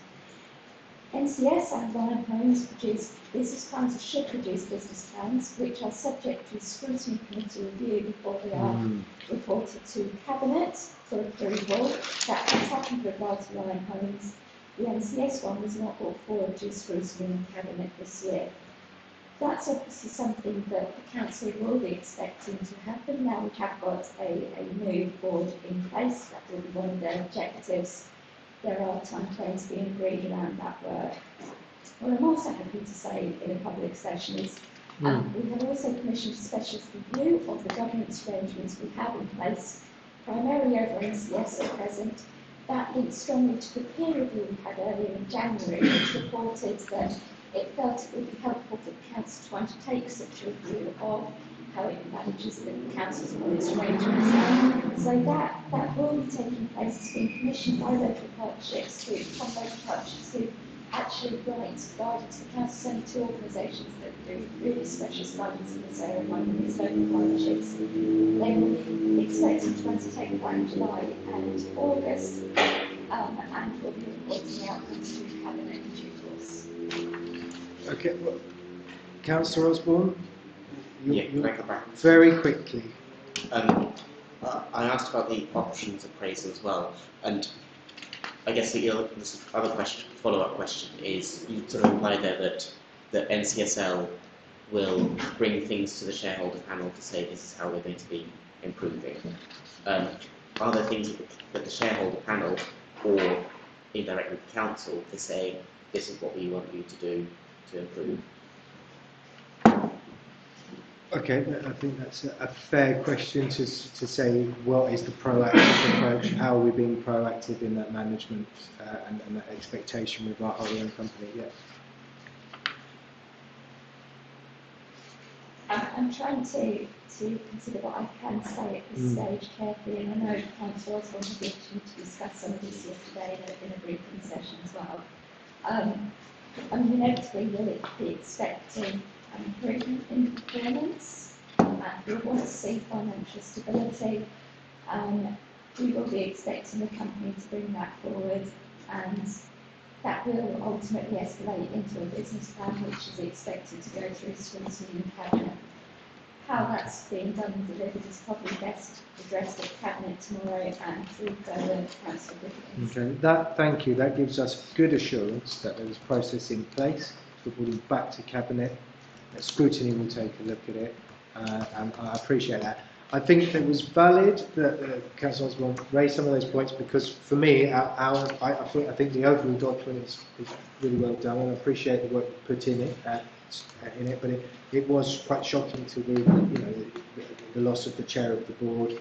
It's quite a significant part of the report, to be honest. Raised, and then the following paragraph raised about NCS in relation to staff handling of asbestos-containing materials. I mean, that's duly right that you've highlighted that as a concern in the report, and I suppose that is work for scrutiny to look at in terms of investigating around that particular issue. Leah, and then I'll take David. And it may help to give some assurance to the committee, albeit I appreciate it's not full. As part of that process, both the Council and NCS have had to respond to HSE, and I understand that, waiting for formal confirmation, but I understand the Health and Safety Executive is satisfied with steps the Council has taken in relation to any matters that have been raised with it and how the Council has dealt with it at this stage, and therefore there's no recourse to the Council. It may be because of the way that these documents evolved. That was the position in May. By the time we issue an updated version, that issue has gone. No, I appreciate that explanation, Leah, so thank you. I'll take David's point. Yes, thank you. Can I go to page 42, which is NBC, which is the annual business action plan for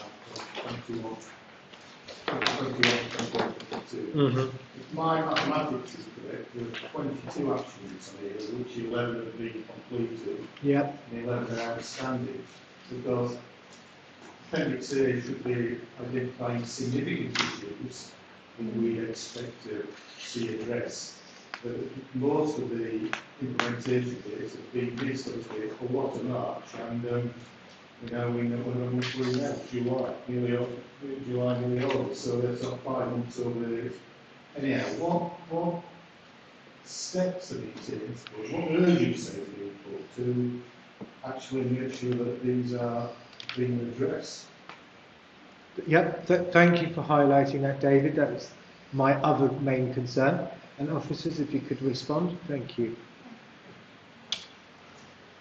I think I'll start by saying it is disappointing some of these haven't been implemented as was intended. I think there are a variety of reasons why that's the case. So it's easy for me to say now, but in hindsight, I think we did a comprehensive piece of work to really benchmark ourselves against the 6th Code of Corporate Governance last year. It was the first time we'd undertaken that exercise for a little while. So I identified quite a number of things. You said 22, David, although a couple of those were from internal audits as well.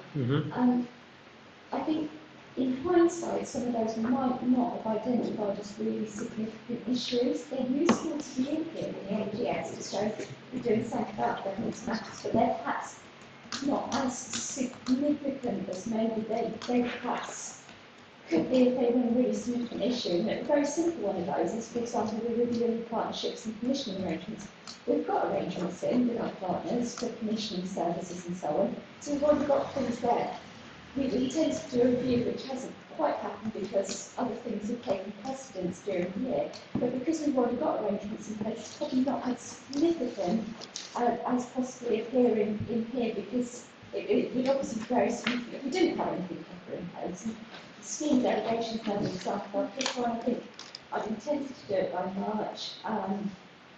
Actually, what I then did was did a review of our operational statements, which are a bit of an interim position we've got, that do outline, do provide some delegations alongside the Constitution.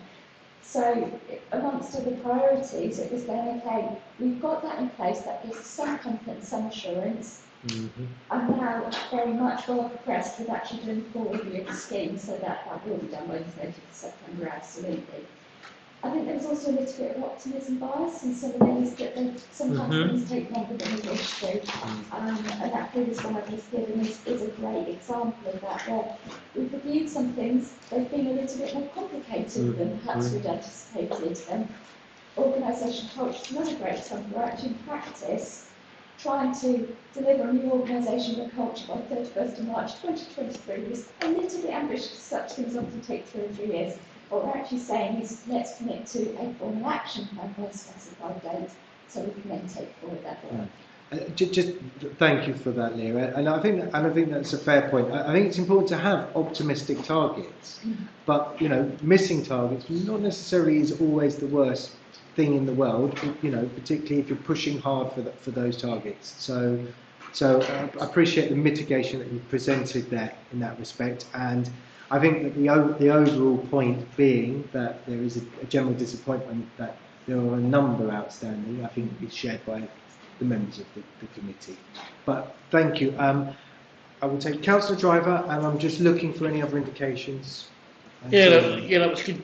What you just said there, Lee. It was, I think last time I thought that was an ambitious plan to do, and when we mentioned these things, that seemed like, oh, that'll be okay, that'll be on the States. But I'd just like to know what our auditor think, outside auditor.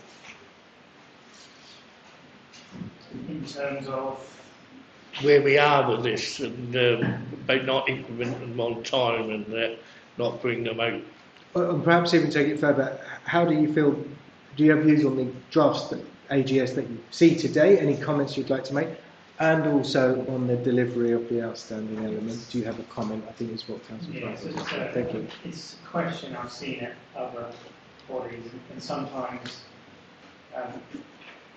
Leah picked up on it. I think there needs to be I think the statement should define between what's a significant weakness and what's not, because then the lines start to get a little bit blurred. So yes, we do have councils that don't necessarily just report significant weaknesses, but they might have those other areas or other issues or something along those lines. I think it's worth defining what's a significant weakness and going back to the definition, and I don't know how many of those will fall into that. Mm-hmm. But then that's and then it's looking at the action plans in order to deliver those and how reasonable they are. What I would say is if they're on last year's AGS and still on this year's AGS, you might want some sort of commentary as to why they're still there. It might be that the risk is the weaknesses developed during the year, and so the actions that were put in place to address it initially kind of expanded, which means it's still there. But I think that narrative would then kind of start to piece together the issues and progress that's been taken on. Thank you for that. I'll just see if Leah wanted to respond. I know David would want to come in. Did you want to respond at all, Leah? Actually, that sounds a really good suggestion. I think I'll look at implementing that. Absolutely. This is, it's all about, working well together and working on good ideas. So, thank you. David? Yes, can I just come back to the point that David made there? I think that's probably right. I think 12 months ago, one of the things that I said is that yes, when I looked at this first time, so how do you decide what is significant? And I think again that audit committee should decide. So data needs to be presented either when this gets brought into the final version or next year or before next year's, as to what we consider to be significant. Again, something that I introduced where I worked previously, which has worked really well. It takes away things like general policy updates, which really aren't significant because we go in the middle, which would work as usual. And I think probably just taking forward on that point, but maybe when this draft comes to the final version, for issues that officers consider aren't significant, maybe could be removed from the action plan with a reference in the AGS to the fact that the audit committee have agreed that some items are no longer significant and can be removed.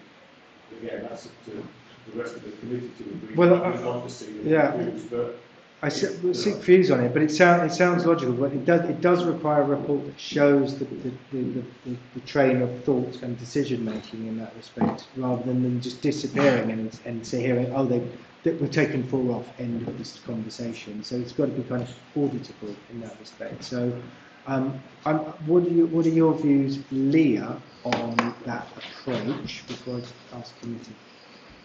Well, I've already committed to bringing it back, so I could quite easily cover that when I bring it back. I think it's a good idea. Yeah, and are we minded? Yes, fine. Yeah. Okay. So so that's excellent. It's a good organic approach to the situation there. We're pressed for time. It's been a long meeting. I have not seen any more indications. So for the draft annual governance statement, I think we can conclude that. Look forward to the final report, and thank Leah for producing that, and comments and support from David as well, initially last year, in helping shape this year. So thank you, David, as well. So we'll close that item, and we'll move on to the next item. We're just going to touch on this item very, very briefly. It's item 10, which is the draft statement of accounts. Now, this is obviously a very significant document and a significant part of the process that the council undertakes each year to continue as a going concern in that respect. The committee will undertake, as it does now each year, a refresher training ahead of the final agreement of the statement of accounts. They've obviously been circulated to members. Members are aware of the information contained. They can keep hold of their papers. The papers are available to be looked at. There's always a good accompanying narrative report, good quality notes, and obviously the main balance and accounting statements in the document. I will ask officers in a second if they wish to add anything, but I am minded that if there are any pressing questions now, councillors to ask. Otherwise, we can take these questions between meetings through email. So I'm going to hand over to officers to see if they want to add anything. I have seen that Councillor Sands has indicated, so we'll keep it to very, very important, urgent points. Gareth, probably explain the process, because these are the draft ones. They're not audited, so they're... Yeah. Gareth, thank you. It's worth noting that what's produced for you are the draft statement of accounts. We did meet the May 31st deadline, night before council to do so. Less than a third will of organisations made that date. That's a really good thing for the team to say, and I basically work for the committee. Normally, as basically the chair stated, we would have a chance to review those same accounts, but in practice, because of the 2021-22 delays in terms of the audit process, it's probably more central to review at a later date. We have put on some training for the 19th. We'll go through it in detail, and we'll give you the chance to look at it in detail and ask many more questions, put them all together, and we'll give a detailed response. So you can formally ask that at committee and have it on the record of the October meeting. I think it's really important to get a chance to raise those questions, put them on the record, and have the detailed responses given to you. It's also worth noting that over this month and next month, we are going through the process of doing basically audit the accounts. When we'll have the actual 22-23 audit, we want to go as quickly and soon as possible. We're doing a lot of tests. We're actually sure which various teams we put in place. Normally, we want them to come through the door, have this team look over the audit, have the costs and the insurance up front, allowing them to speed up the audit process further, and to make sure we're not one of those councils who support quality set. We're doing cut-off testing. We're going reviewing all notes all over again, rechecking perhaps a general view, and we're doing checking all the reports. We really want this sample to go smoothly, and that's why we've got a revised set of accounts by the time we look at it. The one question I will answer the Council Sands is about why the big growth in the net value of the organisation, £194 million. That straightforwardly is pension fund. Essentially, the liability has gone down. Similarly, the value of the assets has gone up. That's probably more common on interest rates than anything else. I don't want to see in terms of pension fund interest rates go up, discount rate goes up, the liability net goes down. Nothing more than that. I'd like to tell you some wonderful thing that happened, which is important. This is important that you're going to see as soon as this happens again this year. We will give you a breakdown. We do the training. We're going to do treasury management strategy. We'll go back to the spirit accounts, the budget, so you can see the content in real terms that you understand, so the implications for all the changes and what the story really is, and to look at some of the awkward stories of the accounts, and to the nice things in the accounts like growth and equity. We'll make sure you understand what it means in practice, because let's face it, you'll have accounts as a big point of content are obscure, abstruse, and quite frankly, not always the most helpful document to understand what actually happens in the local authority. We'll try and break it down in simple terms that make sense to you, but quite frankly, if those accountants don't understand it, we've got to make sure you understand it after the meeting. And you can ask awkward questions, that's great. You chance to answer questions. We'll give ourselves 2 weeks to come back, so we have to be ready for you, basically at the meeting, so you put them on record. And we're not worried about volume, but we need to make sure that we please take accounts. If any questions, we need questions, please answer. Otherwise, please be aware we will have a new set of accounts for you. We don't think of radical changes, but we really want to bottom that with things so David can very clean set of Thank you very much for introducing it and setting the scene there. And I think that that's a very robust way to lead on what is in a very important item. I'm going to go to Councillor Sands. Obviously, David is a brave man to come along to Norwich. And I mean, I think just to put it in simpler terms, the reason we're not really doing it now is because David still hasn't done the last year's set. So, and he knows our views on that. I don't want us to dwell on that too much. And Councillor Kendrick's probably aware I put a question into him on it, and I look forward to the answer tomorrow, Councillor Kendrick. But I will take Councillor Sand's points there, and any other quick points from members. Councillor.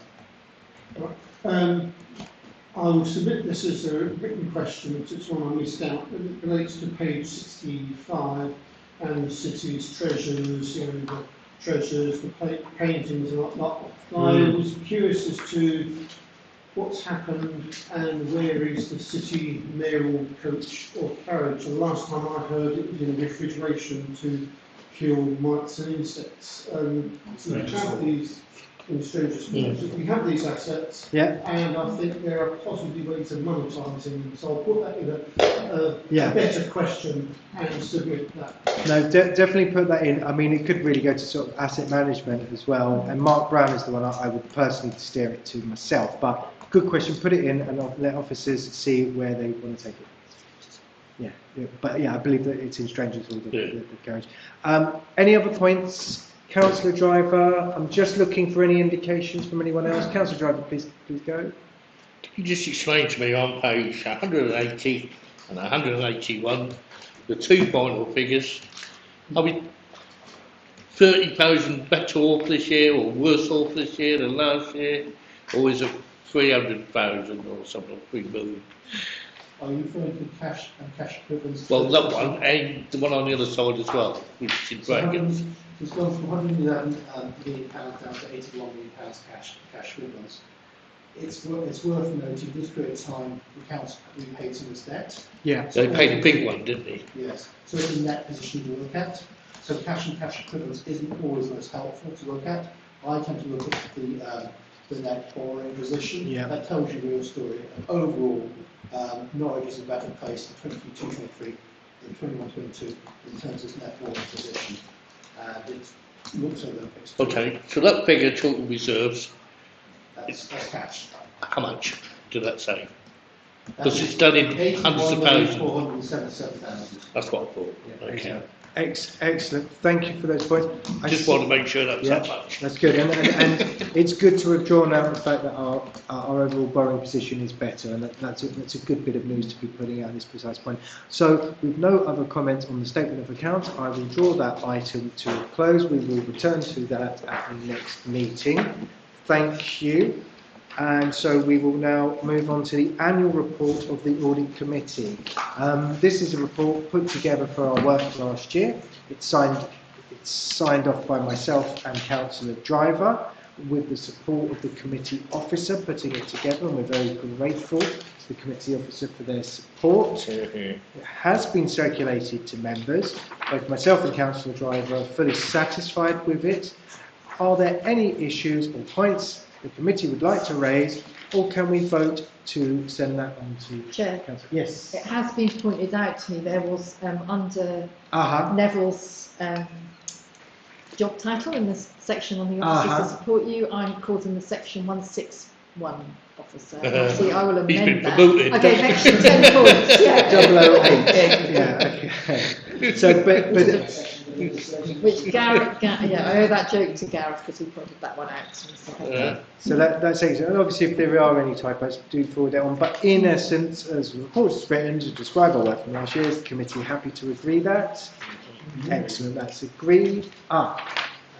Just to say, it's normally reported to the council, will it be presented? Yeah. Sorry, council. It's very late in the day. I need some counselling. It'll go to September Council. Okay, and so that is agreed in essence, and so we will now move to the final item, which is item 12, which is the work programme. This is kindly put together to help keep these meetings moving swiftly and so we don't have bottlenecks. Maybe we need an extra meeting in the calendar with some of this cyclical work. We do have space potentially. If there are no general comments from members on the work programme, but I do see David indicating. Councillor Osborne has contacted me in advance. He did want to raise a few points. If we can quickly go through those points and see where they are best placed and whether or not it's the work programme, so I'll leave officers to respond to your points. Thank you. Thank you. And one item is the retrofitting and the management of the HRA programme as we talked about. I guess that's kind of covered already. Another is auditive scrutiny in terms of governance. This is something that came up in training last week. That's a good point, yeah. Was looking at whether there is adequate scrutiny through the actual scrutiny committee, and the trainer Ian confirming that. Should we take that one? Is that something for an audit plan? How are we going to get that assurance around the scrutiny process? We carry out regular internal audit of governance arrangements, looking at the terms of reference to see whether they've been upheld. That's carried out at least once every 3 years. I just need to Okay, that. So it's about the effectiveness of scrutiny, and so then it is about our reputational risk and our governance and transparency, and whether or not we're doing the work right. So and David may want to come on this, so I'll let officers come back. It's raised at the training. What we need to do is get an assurance that it's working effectively, not that it's just working to its existing terms of reference, I guess. So if you think about audit, I'll let you in a minute, David. If you think about the audit committee, you yourselves sit down and do a self-assessment exercise every year and produce the annual report, which is considered maybe to some that you're kind of marking your own homework, but I think to a degree it's a really good measure of how you're operating as a committee. So if there's a similar mechanism for scrutiny, I think that would be appropriate. Okay, we've got that comment. David wants to come in. Yes, just I suppose almost going on to the point of the first year. I think the Centre for Policy Studies 10, 15 years ago produced a checklist for scrutiny self-assessments because it's something that I picked up when I worked for Buckinghamshire. I ran a self-assessment for the scrutiny panel at that time, which was reported through to audit committee, just for information, not for any action, but just to note. Confidence assurance. Yeah. So there is a national document out there. I don't know if it's been updated, so I've got looked at it. Okay. So my question is, do we do a self-assessment at scrutiny? I know they produce an annual report at the same time as ourselves, but do they do a self-assessment? And if they don't, I would like to recommend that we propose that they do. And if they do, I would like to propose that we get the report through so we get that assurance. So I'll see what officers say. Ultimately, the body that holds scrutiny to account is council, and saying no, it's not cabinet, absolutely not cabinet, it's council. In the same way that council holds you to account, and you do an annual report to council to say how you are discharging the functions that council has assigned to you. In the same way, the scrutiny committee does an annual report to council to say how it's discharged the functions that council trusts in it. And one of those is to hold Cabinet to account, hence why Cabinet can't evaluate scrutinies and effectiveness. That report will be going to September Council, so I think there's some interesting points you might want to make, Chair, at the September Council meeting about scrutiny. I think other members, in light of some of the scrutiny meetings they had to some of these, I am planning to meet with the Chair of scrutiny. We did have a set of governance and scrutiny, a very useful training session to scrutiny a few weeks ago, which I think I found very helpful, and all those who attended found very helpful. I think there's scope for further engagement with them on our scrutiny committee and how we can make it as effective as it can be. That will be to a degree for the scrutiny committee to determine and for council to determine. I think there are some very good positive steps this committee has taken over the past couple of years with its own effectiveness. And I think the scrutiny committee might want to look at that and some of that, but that's something very much we've taken forward with the chair. Okay, thank you. I can see that Councillor Osborne wants to come back on that, or not. I'm going to make a proposal in a second. Yeah, I guess the point about it going to council, I don't see that as really the level of assurance that I would be expecting. No. Because obviously council is a political sphere. I guess I'm looking for some sort of non-political assessment of processes that mean that scrutiny can be effective. Well, I'm going to pick up on your point. I'm going to pick up on what Leah said. Okay, so you're new to the committee. What we found that's been invaluable to the committee is actually doing the self-assessment. It helps us identify our strengths and weaknesses, and we put different things in place, and it's improving. And I think, as David has mentioned, that there is a national scheme out there for scrutiny. I would like to make the proposal now that Audit recommends, for governance and for the governance of scrutiny to get the assurance that scrutiny is functioning well, we recommend that scrutiny undertakes a self-assessment. Do I have a seconder for that proposal? Can we actually do this? We've got a seconder. Tell us what you want to do. We can ask them. Yeah, you can ask them. Ask them.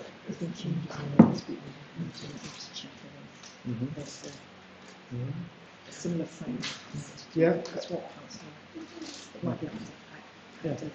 So I'll revise slightly the words that we are going to ask, so we can receive the assurance at this committee that scrutiny is functioning well by asking them to undertake a self-assessment or to identify ways in which the scrutiny committee is assessing its own ability and can justify it. Oh, I don't know. Okay. No, I'm gonna roll back on that. I'm asking scrutiny to undertake a self-assessment to identify its weaknesses and its strengths for governance purposes. That's the proposal. Yeah. I think the word request would be better. Then ask. Okay. Request is perfectly fine. Request is perfectly fine. Do I have a seconder for that? I have a seconder. I put it to the committee. All those in favour that we request scrutiny to undertake a self-assessment, please indicate. 1, 2, 3, 4, 5. That's a majority of hands. That's a majority of hands. Okay, thank you, committee, for that. I think it's a valid exercise for scrutiny to undertake. David, this is a separate point. It is a separate point. That's okay. Yeah, final points now. We're just rounding up. Yeah, it is. Yeah. Thank you. That, being somebody who's just turns up to these meetings, and the issues that I keep a log of things, would it be possible if accompanying the work programme we introduce an action log of issues that we've asked to be undertaken, so we can actually tick them off and see that they have been introduced? David, I think that's an excellent suggestion. I can see indications from officers that seems a positive and way forward, and I think we can agree that now. Yes? We're introducing it for scrutiny, actually. So there we go. Brilliant. That's excellent. Scrutiny already done. So that's excellent. Thank you for the suggestion, David, and that's really excellent. Are there any final points on the work programme today? I guess I'm new to the committee, but one of the things that I would like assurance on is consultation and communications. This is sorry, Leah. I know that it's covered slightly in the governance statement, but I would like some more assurance on, for example, what are the processes for consultation? What are the risks involved in carrying out consultation? How does the council assess those risks? How do they assess, when the council does a consultation, who decides on the responses? What do they do with the responses? So it's a governance issue. Okay, so let's see what the officer responds. And without getting political, there are two political groups that I recently witnessed in the council chamber debate about a consultation around parking fees at a park. And there was a disconnect between the results and the implementation of the policy. So I think there's a legitimate point raised there. So I think it's something for the audit plan next year. They now doesn't like me anymore. But apart from that, Leah, do you want to come back at all first directly to Jamie in that respect about that, getting that kind of justification overview of the consultations, and my suggestion that really is something that needs to be looked at. I do sincerely think it does. So thank you. Where it should be. Yeah, it's an interesting one to get assurance over and away, and the way that we conduct audit work, I'll defer to May on that point. I've not personally seen an audit specifically of that nature, and actually one of the difficulties with that type of audit sometimes is searching for needles in haystacks. So should the council have consulted on that? Has it consulted on it? And so you're looking for those sorts of things. And it's more the validity of it, isn't it? The validity of the results and the structuring of the questions, I guess, isn't it? So that we have a good reputation, and we're making sound decisions based on data. But hang on, David. Sorry. I think it gets into previous discussions we were having about scrutiny as well, and partly what the role of scrutiny versus audit is. And I hate to say this, but is the audit committee there to pick up things that scrutiny don't look at? Possibly not, albeit I appreciate you want assurance over whether things are being done in the right ways. Okay, I think that's a fair point. Things being done in the right way. I have no rationale to see how 1,000 people saying no means you go and implement a policy. That sounds counterintuitive to me. So I don't think there is a justification as an individual ward councillor and as the chair. But that's a viewpoint I hold. It's about getting insurance. I'll let Councillor Osborne have one last point on this, and then we'll decide maybe to continue this offline if we are not agreeing it now. Okay? Yeah, I take the point about not wanting to get needles in haystacks, but it's about the process. I'd expect to see a fair and transparent process for designing, delivering, responding to consultation. So when are we going to use a consultation? What kind of consultation is that going to be? What will we do with the results? And that should be fair and transparent and consistent. And that's where I see governance issue, and that's why I'm bringing it to audit rather than to try to bring it to scrutiny as well, as you know, but with a slightly different emphasis. But that's the section I'm bringing to audit. I just want to say I do agree with that, and it's also getting the value out of those consultations. It's getting the value out of it for this council. Leo, you might want to respond to that in a second. Keith, did you have a point? No, not really. Okay. All I was going to say is it's a bit like general election, really, isn't it? Where less people vote for the government and they go in. Well, I mean, so, exactly. How far do you want to go? Should we have a look at that? I think we've got to validate our work. I think David might have a very, very quick point, and then I'll let Leah have the final word, and then we're closing the meeting. Yes, thank you, Chair. I think the issue for the audit committee really is the issue about a general governance one, which is about are we confident that the consultation process is being undertaken in accordance with the consultation policy, which I'm presuming there is one. Is there one? Is there a consultation policy? There isn't one. That's my well, I think maybe in that case, we should be say, well, maybe we should be deciding there should be a consultation policy, but I don't think that's for the audit committee to decide. And I think if you can't audit something like consultation unless you've got a policy in place to say, are we meeting whatever we decide? Because the issue is about asking questions, are they fair, are they right? Yeah. We could get assurance on that, but the real issue maybe that we have is that why we've taken the decision that goes against policy, which I think in the press there was one recently in London, but I can't remember it wasn't the charging policy, it was something else. No, I think that's two issues. Yeah. I think we need to be careful about straying something that's not defined already. Trying to make policy for the council. But equally at the same time, we're identifying that there may be a need for a policy, and then maybe we'll be making a recommendation to Cabinet.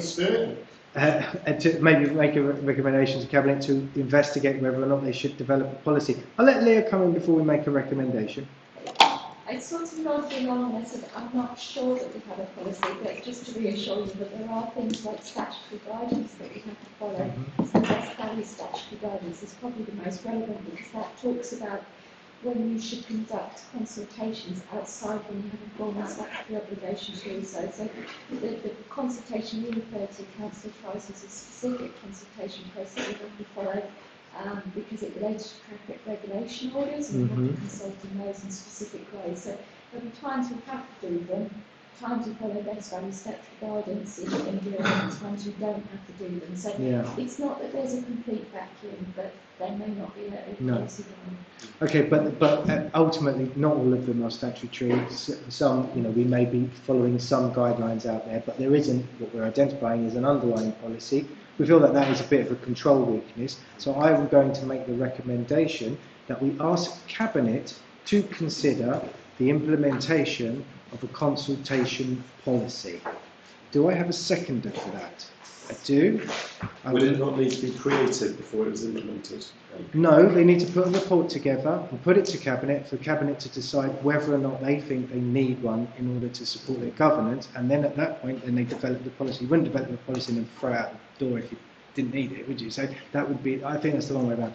So as a recommendation stands to Cabinet to consider the merits of introducing a consultation policy.